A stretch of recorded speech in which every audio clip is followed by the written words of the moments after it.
Marekani na Irani hali bado mbichi, ambapo tunaona rais mteule wa Marekani Donald Trump aliamuru kuwa vikosi vya Marekani vishambulie kisiwa kinachomilikiwa na Irani, na hiki kisiwa ndicho mzalishaji mkuu wa mafuta ambayo unasikia Irani anatamba nayo.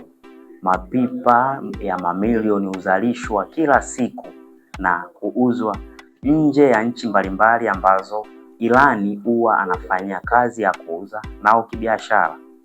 Vile tunaona Irani imejibu kwa kudai kuwa imepiga target mbili katika meli za Marekani ikiwemo Abraham Lincoln na kusababisha uharibifu mkubwa. Hatua hiyo imekanushwa na jeshi la Marekani na kudai kuwa majeshi yao ya Irani hayakulenga target ambazo zilifanikiwa kuharibu meli hizo zake.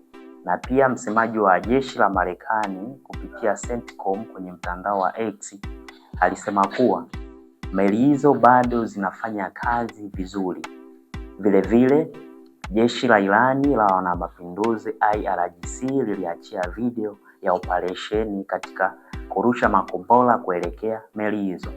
Lakini wachambuzi wa masuala mbalimbali ya mtandao na habari wamesema kuwa video hiyo wanafananisha au inahusishwa na utaalamu wa deep fake, ambapo kuwa watumiaji hao wanaweza kutengeneza video inayohusiana na tukio fulani lakini sio kweli.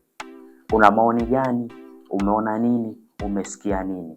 Karibu katika uwanja wa comment, tuambie maoni yako. Hii ni Afro Media TV, tukutane wakati mwingine.